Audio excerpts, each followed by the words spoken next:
everyone, welcome back to Life After Duty. For today's video, I'm actually going to start off with telling a story and then I'll go into the lecture. So here we go.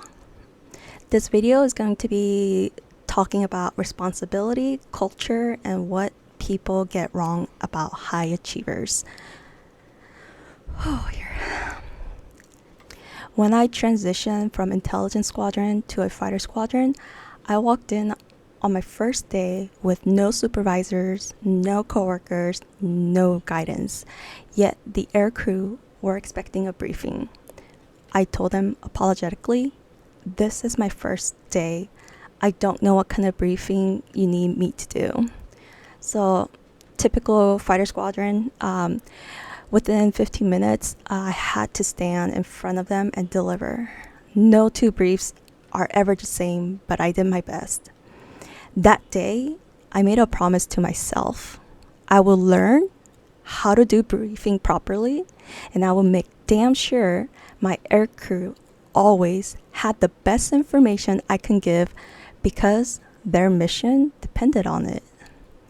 And everything that I did wasn't for a recognition. It wasn't to stand out, and it sure as hell wasn't to be popular.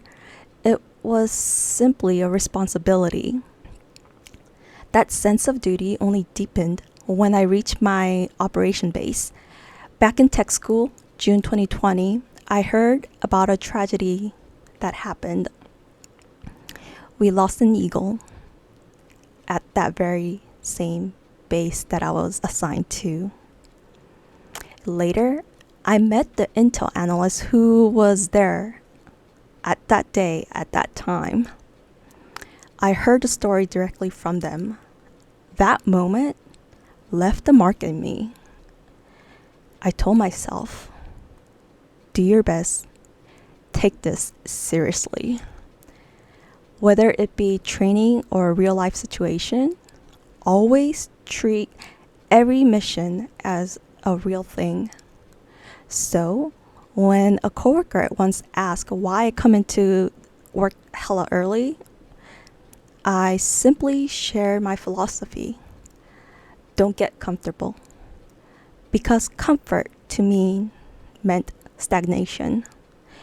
It meant not preparing for the future. It meant risking the lives of others. But somehow, that conversation was twisted.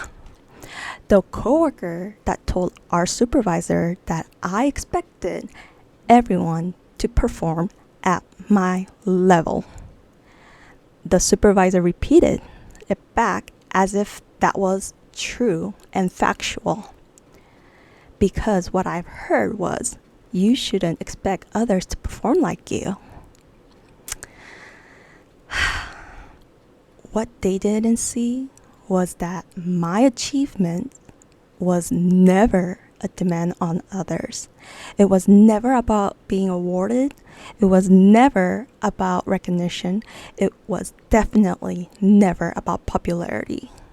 Even when my work was too visible to ignore and I was awarded at the end of the day, it always came with suspicion instead of a respect. They insisted I was demanding perfection. But I had told them clearly, it will be nice, but no human can be perfect. To which I say, I'm not perfect. Through it all, my focus was never on perfection, recognition, or popularity. My focus was survival. So if you watch the previous video, I talk about my survival. So doing the job properly, making sure no one lost their life, even in training. So there was a senior enlisted member who told me, you're just enlisted. If something goes wrong, it's the officer that will take the fall, not you. Personally, that never sat right with me because rank doesn't erase responsibility. I wasn't thinking about who would take the blame on paper. I wasn't thinking about who might never come home. So my standards were simple: do everything I can every single time, so that when the mission is over, I can live with no regret. It wasn't a weight I carried. It was definitely a mindset I lived by. Not a negative one, not a crushing one, but a fire that kept me going. I love my fucking job. I loved walking into that place every single day, knowing that what I prepared could mean the difference between an aircrew coming home safe or not coming home at all. That wasn't pressure. That was purpose.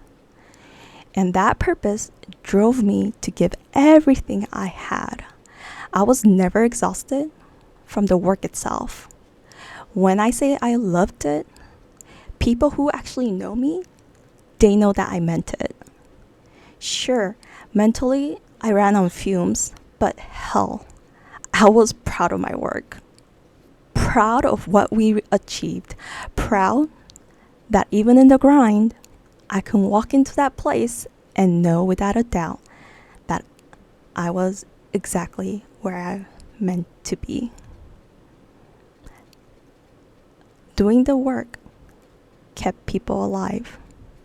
So no, high achievement never meant I was demanding others to match me. It meant I refused to give anything less of myself. I wasn't chasing perfection. I wasn't chasing reward. And damn, I wasn't chasing popularity. I was chasing responsibility. I was chasing safety. And I was chasing my purpose. Because at the end of the day, I'd rather run on fucking fumes knowing I gave everything than stay comfortable and watch somebody else never come home. Alright, so now let's go into the lecture portion. For this section, I'm going to be talking about, once again, responsibility, culture, and what people get wrong about high achievers. So don't get comfortable is my personal rule. Was my personal rule. My standards are not for you. And I had said that so many times, I have lost count. But regardless of all that, by the end, you'll see why high achievement is a self-discipline and not a demand on others. And you already heard my rule. Day one at the fighter squadron, I had no supervisors, no coworkers, and no guidance. And that's where my standard began. So quick credibility check. I studied linguistics, anthropology for my BA, then forensic linguistics for my MS. Then I served a 6-year military contract with 2 AFSC as a 1-0 and 1-3, including an overseas service as well as a deployment.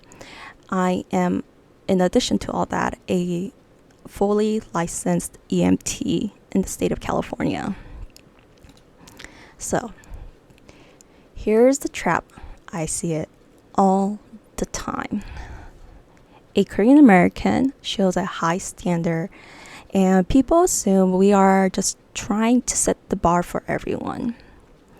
Excellence gets read as ego or impossible rules, which I have experienced on both of that. It wasn't an or for me, it was literally and. I was misdiagnosed, malpractice by the military doctor in regards to this because they did not understand the fallacy that they were conducting. They were basically racializing me because of who I am, what I am, and the gender of what I am. So you heard my story. A coworker twisted my words and the supervisor treated as facts. And that is the fallacy. My standard was for me. It was always meant for me. I never demanded on others to perform the way I did. Why? Because that standard, like I said in the previous slide, my standard was set from the day one I arrived at the fighter squadron. So the way I arrived compared to how everyone else arrived and how everyone else has been arriving at that squadron, that base, is because of what the shit show I went through. So yeah, that standard definitely wasn't for everyone. It was just something for me. Think of two different operating systems for achievements. There are mastery and performance goals. So two different. All right. So for mastery, it is to make oneself better. It's a building skill. It's something that you do it for yourself. Performance, on the other hand, is beat people, chasing your freaking ranks, protecting your flawless images. Unfortunately, they both exist, but they do different things to you. Mastery feeds steady growth and well-being. Performance can help in contests, but it also spikes stress and face saving. Where do I stand as a Korean American? It was mastery. I've promised myself to learn how to brief well and give the best damn information I can provide. And for myself, I also share my process, my thought process, the way I perform, the way I function. And I even left it as an open questions for that damn coworker to ask me if they had any questions on how to do X, Y, and Z. So basically, I left the ball on their court. That ball was never on my court. Because once I told them what I did every single day and why I was doing it and why I love my job, that was my standard. In the eyes of the Korean lens, mastery is a default. The word like perseverance, 끈기, and diligence, 성실, that's a core of being what a Korean is. And typically, a lot of non-Koreans will say to Korean Americans, or when they see Korean, it's the 빨리빨리 culture, hurry up culture, the diligence culture. So you see where I'm trying to go with this? It's the core value of don't get comfortable, because it's about self-cultivation. And yes, with Korean lens, we do have another layer called performance layer. But that is conditional. It depends on what situation we're looking at. So a positive one, as is mentioned on the slide, is to bring honor. But honor as what? A collective. It's an honor to bring towards the team. It's not about independent, singular. It's not about the way the American culture has you thinking. It's not about the self. It's about a group. So in the military, when we talk about brothers in arms, the stupid buddy system, that's what I'm talking about. It was to bring honor to the core value of a teamwork. And it wasn't to shame anyone, but honor. So I guess in general sense, Mulan had it right. Honor to us all. And this is why I say train every mission, or in our case, it was to brief every single briefing as if they were real mission, to do your additional duties as if they were all related to the fucking real mission. Not just play around all day, maybe do one thing, and go back to playing around. And unfortunately, excellence as duty is a thing under performance layer. And all that was not for recognition, not to stand out, but It was for the shop, for the team. So here's the psychology part of it. Humans compare sideways, meaning they'll look left and right. We talk about this in the military in terms of rank structure, right?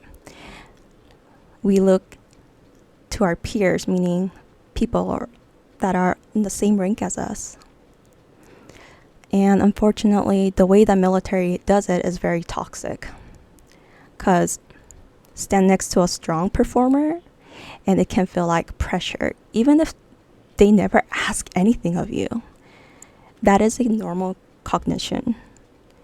And honestly, as I'm going through this and having to recall all that memory that I can't seem to forget because of the pain and suffering I had to go through with each of those events, I never asked. I never asked my coworkers to perform in the way that I was doing. So, social comparison explains why excellence can make you feel like you're on the spotlight even when you didn't even ask for it.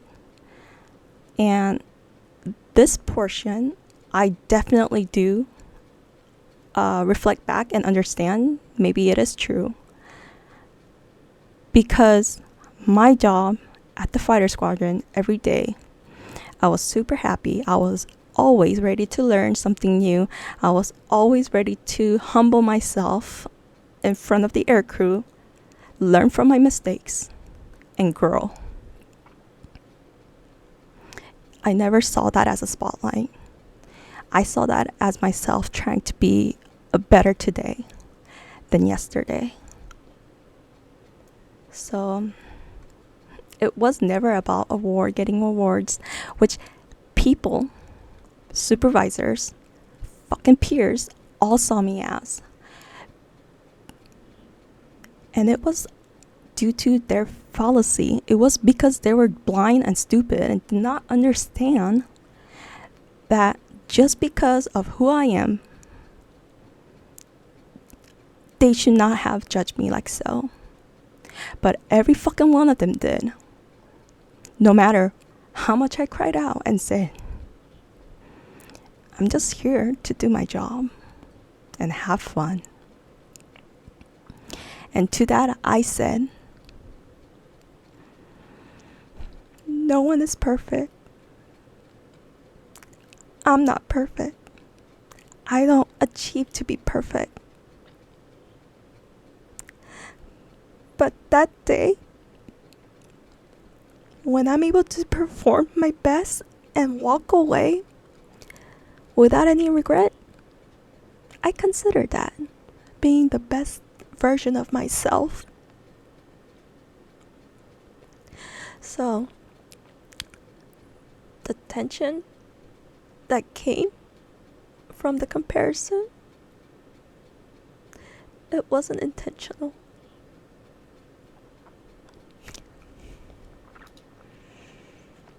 So here's my closing message. In the military, you guys always say, if you see a problem, come up with a solution. Don't just talk about the problem because it's not going to get solved.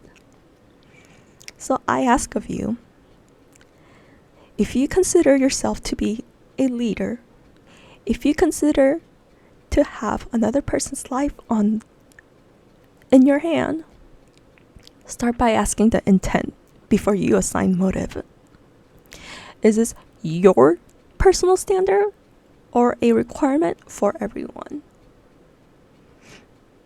Make mastery visible without making it mandatory.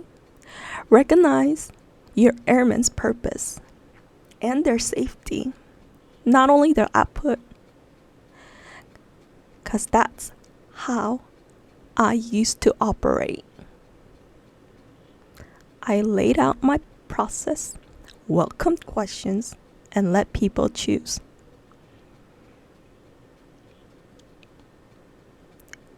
Reflect back to all the shit that I've done for y'all. Have I ever demanded anyone to perform at my level? The answer is no. And when I told you that I never will be perfect, I'm not a perfectionist, when I uttered those words to you, what were you actually thinking of? Because I said I wasn't perfect from day one. But I was told, you're just an enlisted. Listen to what your supervisor and the officer has to say. Because they're the one that's going to take the fall. I didn't accept that because that's not how you guys function. Rank does not erase responsibility. So you want to hear my bluff? If my standards felt like pressure, check the fucking mirror. The comparison was yours. The commitment was mine. I'll say that just one more time if you need it. If my standard felt like pressure, check the mirror. The comparison was yours. The commitment was mine.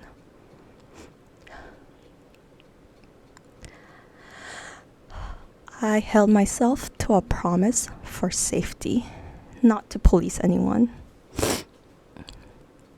So high achievement does not equal high demand on others.